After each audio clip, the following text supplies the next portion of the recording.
Nicolas Grimaldi, bonjour. Bonjour. Vous répondez à l'invitation des amis du Lazaret. Vous êtes d'origine corse, mais c'est vrai que vous venez assez rarement sur notre île. Rarement, je suis un expatrié, au point que, ayant passé presque toute ma vie à Paris, j'y ai perdu tout accent. Qu'est-ce qui a déterminé votre choix de vous orienter vers la philosophie ? Ça pourrait être court et un peu long, mais c'est une expérience que je crois commune à beaucoup de monde et qui prend un aspect romanesque. J'avais, même très jeune, les malheurs de l'histoire avaient fait que la France était occupée, les Allemands étaient partout, et j'étais alors chez mes grands-parents au Pays Basque. Je sentais de toutes parts, chez tous ceux qui m'entouraient, une préoccupation, un souci, une inquiétude, une angoisse, un tourment qui me paraissait propre à l'humanité souffrante ou à l'humanité dolente. Alors que, devant moi, à perte de vue, s'étendaient les champs de malice, les pommiers qui ondulaient sous le vent. Et je trouvais paradoxal, étrange, quelque chose d'assez...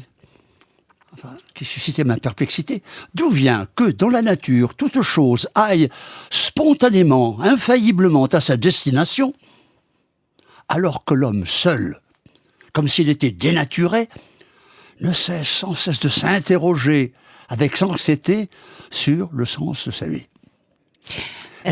Vous me parliez de vos grands-parents Oui. dans le Pays Basque. Eux-mêmes s'intéressaient à la philosophie ? Non, personne ne s'intéressait autour de moi. Je ne savais même pas ce genre de questions concernant la philosophie. Mais je vivais comme un paradoxe, et par conséquent comme une question qui méritait tenter d'être résolue. Comment se fait-il qu'il puisse y avoir dans la nature un être si dénaturé, tantôt hanté par le surnaturel, car ils allaient à l'église, ils avaient peur de l'enfer et espéraient le paradis, et en même temps, comment peut-il y avoir dans la nature un vivant à qui il ne suffise pas de vivre pour être en paix avec soi-même? Il y a bon nombre de philosophes. Quels sont ceux... Bon, je sais que vous êtes spécialiste de Descartes, Non, notamment. Oui, c'est ce qu'on dit. Je vais vous le raconter parce que ça vous amusera. Il y a une année où, ayant fait un cours sur Descartes, parce que c'était le programme d'un concours, je change d'université et on me dit « Auriez-vous l'obligeance de faire le cours sur Descartes ?» Donc mon cours était prêt. J'allais donc avoir 3 mois de vacances. Ce serait sans doute la seule fois de ma vie. Et je décidais d'écrire un roman. Il se passera en 1968, etc. Vient le 15 août, je relis ce qui était fait, et je découvre avec une stupeur affligée que le tout y était quelque chose de moins que la somme de ses parties. Autrement dit, c'était une mayonnaise qui n'avait pas pris, elle était ratée, et il n'y avait pas d'autre remède que de tout recommencer. Mais je n'avais plus le temps. J'ai passé une semaine au fond du gouffre, et puis, lors de mon cours sur Descartes, ayant cru apercevoir, découvrir, caractériser quelques nuances peu remarquées chez Descartes, je dis, eh bien, mon pauvre homme, fais ce que tu sais faire, écris un livre de professeur. Viens, me rend visite à la fin septembre, un vieux professeur à la Sorbonne, qui me dit, sur quoi travaillez-vous? Je dis, ah ben voilà, je maraude dans votre jardin, je suis dans votre verger, je suis en train de faire un essai sur Descartes, montrez-le-moi. Je lui montre, il dit, je le prends pour ma collection, mais ne dépassez pas 200 pages. C'était ridicule, et en même temps, c'était un problème de moi. J'avais un éditeur, et j'aurais pas... Mais au bout de 200 pages, j'étais à peine arrivé à l'introduction de ce que je voulais dire. Ça fait rien. Cela fit un petit livre. Et puis, 8 ans plus tard, la Sorbonne me téléphone, voilà, la chaire d'histoire de la philosophie moderne est vacante. Si vous voulez, elle est pour vous. Et je leur dis, mais je ne suis pas un historien de la philosophie. Je m'étais même juré, quand j'avais 20 ans, de ne jamais l'être. Je crains que vous ne fassiez sourire en m'élisant parmi vous. Non, puisque vous avez écrit un livre sur Descartes. Bref, voilà comment, à cause d'un roman raté, je suis devenu spécialiste de Descartes, alors que je ne le suis pas plus que d'un autre auteur. Je vous ai dit ce que personne ne sait, donc c'est une confidence. Eh bien, je vous en remercie.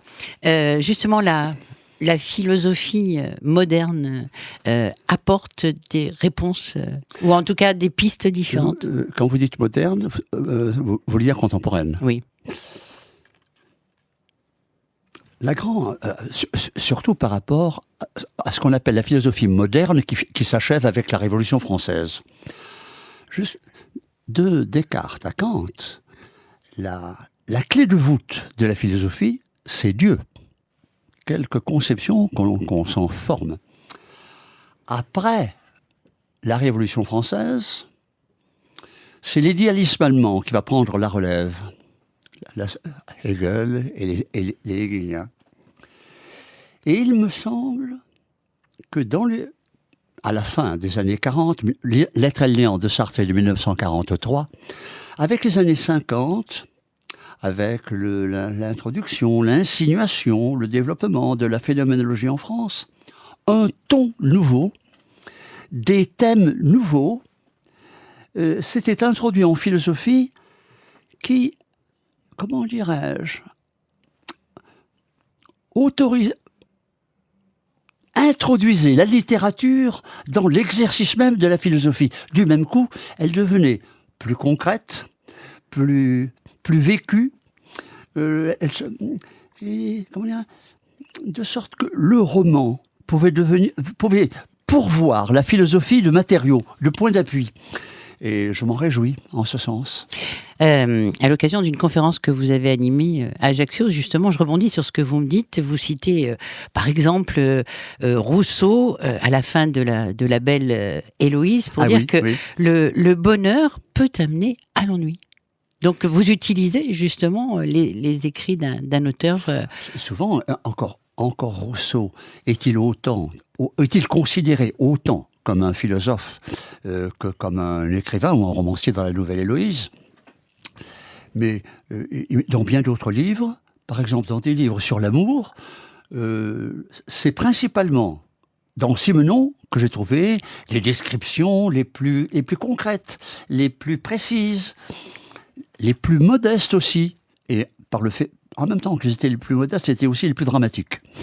Et c'est extrêmement précieux pour un philosophe de ne pas, comment dirais-je, laisser le concept filer dans l'abstrait, mais de sans cesse le faire coller au vécu, à la vérité concrète des situations, des sentiments, des expériences, au point que je crois m'être fixé comme une exigence de rendre sensibles les choses avant de tenter de les faire comprendre. Persuadé que si on ne les a pas sentis, on ne comprendra pas ce qu'on peut en dire ensuite.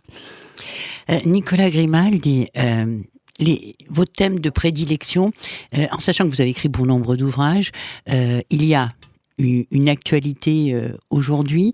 J'ai le sentiment, d'après mes recherches, que vous tentez de répondre à beaucoup de questions. C'est vrai. C'est vrai que mes premiers livres, comment dirais-je, développaient des analyses topiques fondamentales, quasi presque immémoriales, tant elles sont classiques en philosophie, sur le temps, la vie, la liberté, etc. Et à mesure que j'ai vieilli, je n'étais pas tenu de me répéter indéfiniment, et donc j'ai tenté d'élucider certaines parties de l'existence qui nous obsèdent et qui me semblaient n'avoir pas reçu d'élucidation suffisante, comme l'inhumain, comme le fanatisme, de sorte que je me suis trouvé, si j'ose dire, l'actualité rattrape mes propres préoccupations plutôt que l'inverse. J'avais écrit un livre sur la démence ordinaire qui tentait de répondre à la question: comment, A-t-on pu sacrifier tant la réalité concrète de tant de millions d'hommes à la pure irréalité d'une chimère? Le royaume de Dieu, la société sans classe, enfin bref, nous entrerons dans le royaume, nous allons construire la Jérusalem terrestre. Mais pour la construire, on va exterminer la moitié de l'humanité. Comment cela a-t-il été possible? J'avais consacré un deuxième livre que j'avais intitulé « L'inhumain », c'est le problème des camps de concentration. Mais le problème des camps de concentration, c'est le problème de l'extermination des Juifs en Espagne, de la etc., etc. La persécution des protestants ou des jansénistes au XVIIe siècle. Comment peut-on ne pas reconnaître son semblable dans l'autre? Et celui que j'avais terminé m'avait été suggéré par les attentats du 7 janvier à Paris à Charlie Hebdo.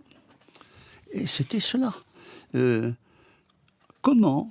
Parce que la chose la plus frappante dans les attentats de Charlie Hebdo, c'est que les assassins n'auraient nulle part trouvé personnalité mieux disposée à leur égard, ayant à leur égard plus de connivence, plus de complicité, plus de sympathie, plus capable de soutenir toutes leurs aspirations, et ce sont celles-là qu'ils vont assassiner. Ce qui m'a rendu manifeste que ces assassins sont totalement aveugles à la réalité qu'ils détruisent, sur laquelle ils agissent. Or, il y a une expérience où on ne voit pas du tout la réalité. Nous vivons quelque chose qui nous obsède et la réalité s'est totalement effacée. C'est le rêve. Et je me suis dit, ce sont des somnambules. Et voilà comment j'ai écrit Les Nouveaux Somnambules. Justement, vous dites que le rêve anéantit toute réalité. C'est ça. Le rêve est une expérience extrêmement fascinante et paradoxale, par le fait que tout se passe comme si la réalité n'existait plus, n'avait plus la moindre consistance, et comme si l'irréel, pour nous, était devenu toute réalité. Il y a même ce surcroît de consistance à ce que nous vivons dans le rêve que dans le réel. Si un danger me menace, je peux fuir, tenter de lui échapper vers un autre lieu, un autre endroit de la réalité. Tandis que dans le rêve, je ne peux pas échapper au danger à moins de me réveiller. Je ne peux pas échapper au rêve. J'aimerais, Nicolas Grimaldi, y revenir aux conditions du bonheur. D'abord, vous dites qu'il doit être partagé. Le bonheur qu'on reçoit n'est pas aussi fort que celui que l'on donne. Et ce qui est très important dans votre démarche, c'est justement ce partage, le fait de ne pas être un, mais d'être avec tous. Oui, vous avez raison. Comment dirais-je, ce sentiment de ce que on ne vit pas pour soi, et que par conséquent,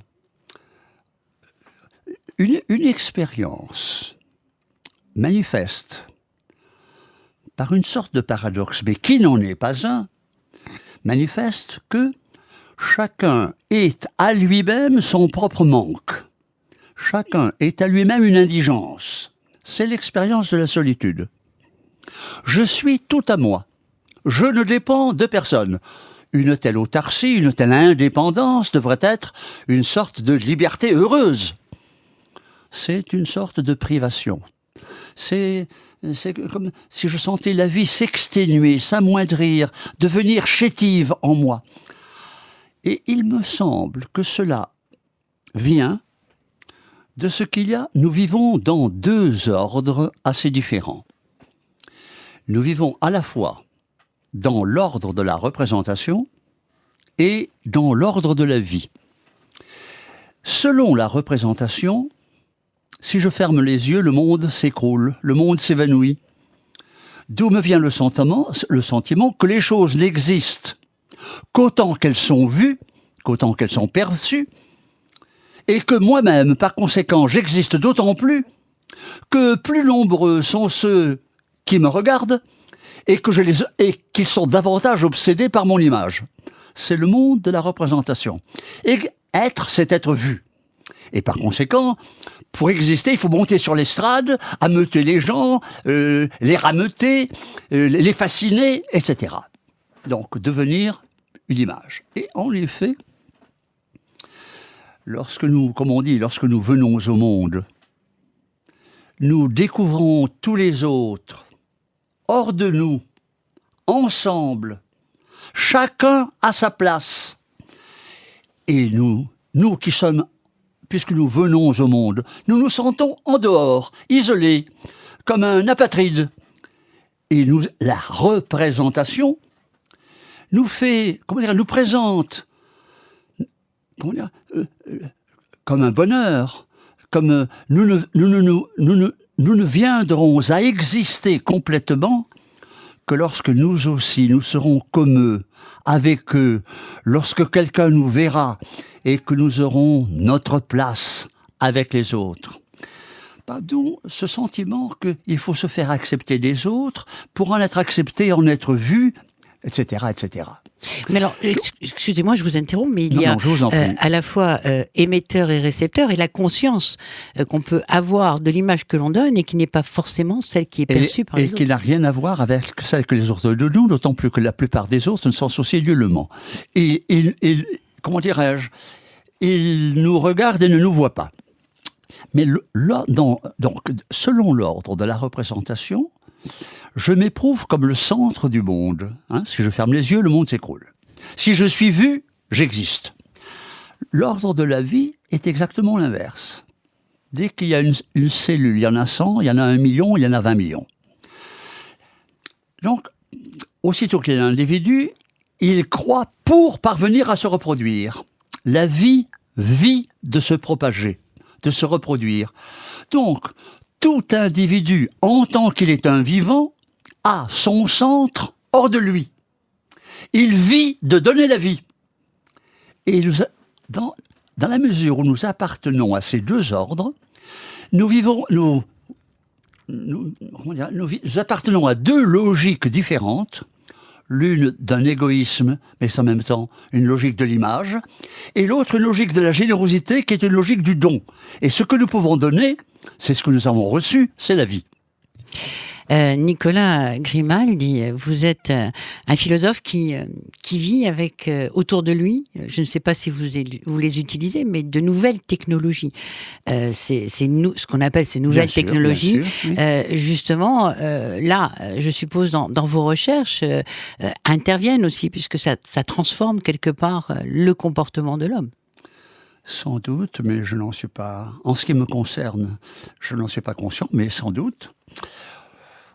À vrai dire, après tout, vous savez, on aurait dit la même chose avec l'électricité, le téléphone, etc. Et oserais-je rappeler à nos auditeurs que la plupart des Français n'avaient pas le téléphone en 1945. Et que c'est dans les années 65 que tout s'est installé partout. Lorsque les éditeurs ont demandé, au lieu d'un manuscrit, une disquette, il a bien fallu que j'eusse un ordinateur. Ensuite, beaucoup de mes anciens étudiants, qui sont des amis, eux, trouvaient commode de communiquer par message électronique. J'étais bien forcé d'avoir Internet, de façon à recevoir leurs messages et leur répondre avec la même rapidité qu'eux-mêmes.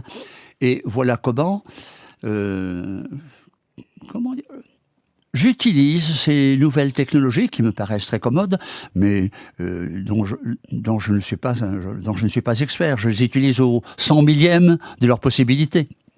Mais je rebondissais sur ce que vous disiez concernant le regard des autres. Il y a aussi ces réseaux sociaux où les gens ont le sentiment d'avoir des milliers d'amis et en même temps sont dans une profonde solitude. Sûrement. Les réseaux sociaux sont une manière de sortir de la foule tout en y restant. Et ils sont certainement en même temps l'objet de tous les fantasmes, de toutes les manipulations. Je dis de tous les fantasmes parce que on a l'illusion de connaître quelqu'un sans rien en connaître. Mais plus que cela, la télévision, qui est un moyen de communication maintenant fort ancien, au point de s'être insinué presque dans toutes les pièces d'une habitation, au point que les enfants passent plus d'heures devant la télévision qu'à écouter leur instituteur ou leur mère leur parler, me paraît autrement insidieuse. Certes, je suppose, je crois, je ne peux pas dire que je le sais, car je ne suis pas un expert de ces choses, que la télévision est une manière de voyager très vite, de connaître beaucoup de choses que leurs grands-parents n'auraient jamais soupçonnées. Et à cet égard, c'est un prodigieux instrument d'éducation, d'ouverture au monde, comme s'ils découvraient de nouveaux paysages, de nouveaux continents. Mais, de façon, il y a une chose plus insidieuse, c'est que face à la télévision, des enfants puissent éprouver que l'image, qui n'a pas de réalité concrète, que l'image a plus de réalité que tout ce qui se passe dans le monde, et que pour sentir intensément la vie, pour qu'arrive une multitude d'aventures qui se culbutent les unes les autres, il faut fermer les volets, tourner le dos à ce qui se passe autour de moi et regarder ce qui n'existe pas. Et à cet égard, que l'image ait pour eux plus de consistance que la réalité. C'est que, dans un langage ancien, une invitation à la sophistique. Et puis il y a un troisième caractère, un troisième effet de la télévision, c'est que nul ne paraît exister aussi intensément que ceux qui comparaissent sur l'écran, qui eux aussi sont des images. Mais du même coup, puisqu'ils ont, eux, plus de réalité que mes voisins ou ceux qui passent dans la rue, ils deviennent des modèles, non seulement des modèles sociaux, mais des modèles psychologiques. De sorte que, spontanément, tout enfant ou tout adolescent est invité à les imiter pour parvenir au même statut social et au même statut de réalité, d'imminente réalité qu'eux-mêmes. Et en cela, je crois que nous sommes tous invités à répondre à la question de savoir si les personnages tels qu'ils apparaissent à la télévision sont exactement les modèles psychologiques et sociaux que nous souhaitons pour nos enfants. Avez-vous envie que votre enfant devienne M. Sarkozy ? Nicolas Grimaldi, un tout nouvel ouvrage, Les Nouveaux Somnambules, chez Grasset. On le trouve depuis très peu de temps dans les bonnes librairies. Je crois qu'il est en librairie depuis le 7 janvier, ce qui est encore récent. Et c'est un livre qui a été ce sont les attentats du début janvier 2015 qui m'ont suggéré, qui m'en ont donné l'idée. Et alors, j'ai principalement consacré, premièrement, à décrire ce somnambulisme. En effet, les assassins ne voient pas la réalité sur laquelle ils agissent, qu'ils détruisent, qu'ils saccagent. Et d'autre part, ils sont entièrement envoûtés par une fiction. La fiction, je ne sais pas, du royaume promis aux fidèles, aux martyrs, l'obéissance à la loi du prophète, etc., etc. Et me venait presque invinciblement à l'esprit un épisode du Don Quichotte, qui me semblait fort semblable. Peut-être beaucoup de nos auditeurs se rappelleront ce passage du Don Quichotte où, dans la Sierra, il découvre, il bute sur un montreur de marionnettes qui est en train d'établir ses tréteaux, de les dresser. Le spectacle va avoir lieu. Les paysans s'attroupent, Don Quichotte prend place parmi eux, et voici, le rideau se lève, et les marionnettes montrent une princesse chrétienne qui s'achemine. Et puis arrive, comme par une razzia, des musulmans à cheval qui ravissent la princesse pour l'offrir à leur seigneur. Don Quichotte tire son épée, son estoc, met tout ça en pièces. Et s'étonne. Mais j'ai détruit le moyen de travail de ce pauvre homme. Mais j'ai été abusé par des mages. J'ai été victime d'un effet de magie. Donc, ces gens qui agissent dans la réalité sans la voir et qui sont envoûtés par une fiction ne font plus aucune distinction entre la fiction et la réalité. Psychologiquement, le seuil est là. Or, le moment dans une existence psychologique où nous ne faisons plus aucune distinction entre la fiction et la réalité, c'est le rêve. Si j'ose dire, ce sont des rêveurs éveillés. Mais en même temps, il y a une autre expérience où nous entrons délibérément, volontairement, dans une fiction et nous allons la vivre, nous en laisser posséder, nous en laisser envoûter, comme si elle était suprêmement réelle. C'est le jeu. La chose la plus singulière, la plus fascinante dans le jeu, c'est que s'il s'agit d'un jeu de divertissement, le football, le rugby, le tennis, les règles qui sont tout à fait contingentes, on aurait pu en faire d'autres, elles n'ont aucune nécessité. On va se soumettre à ces règles aussi inconditionnellement qu'il s'agissait de lois de la nature.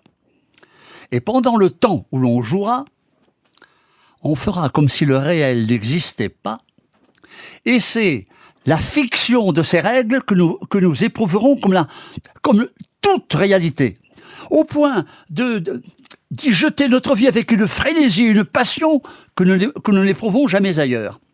Car le propre de l'expérience du jeu, c'est qu'on se prend au jeu. Se prendre au jeu, c'est ne plus savoir que c'est un jeu. C'est prendre le jeu au sérieux. Et si j'ose dire, c'est jouer à ne pas jouer. Si j'entre dans la fiction de l'héroïsme religieux, je suis le paladin du prophète. Je vais exterminer les infidèles. D'abord, c'est un jeu. Mais aussitôt que je me prends au jeu, je m'éprouve moi-même comme le héros ahuté de tout l'islam, son porte-parole, son porte-étendard. Dieu n'a que moi pour vaincre. Et c'est ce que j'éprouve. Et du même coup, je ne suis plus libre de sortir du jeu une fois que j'y suis entré. Et c'est comme ça que les gens qui entrent au casino librement, précisément, ne peuvent plus en sortir et se ruinent, réellement. Nicolas Grimaldi, une dernière question. J'espère que vous reviendrez souvent en Corse parce que nous sommes... Pour vous voir, ce serait à pied que je viendrai. Justement, ce livre est déjà dans les bonnes librairies. Je suppose que vous êtes déjà sur un autre travail d'écriture. Non, justement. Non ? Pour la première fois de ma vie, je suis dans l'extrême dénuement car je n'ai aucun projet en ce moment. Mais cela tient à ce que les questions auxquelles j'aimerais me consacrer risquent de ne pas attirer l'attention favorable de la plupart des éditeurs. Donc, plutôt... Vous me parlez d'une censure, là, possible ? Non, ce n'est nulle part une censure. Mais je comprends très bien le point de vue de l'éditeur, qui est en même temps un entrepreneur et par conséquent un commerçant, et qui souhaite ne publier que des choses qui puissent atteindre un vaste public, ce qui n'est pas toujours le cas de ce que je pourrais écrire désormais. Eh bien, merci infiniment. C'est moi qui vous remercie infiniment de votre accueil.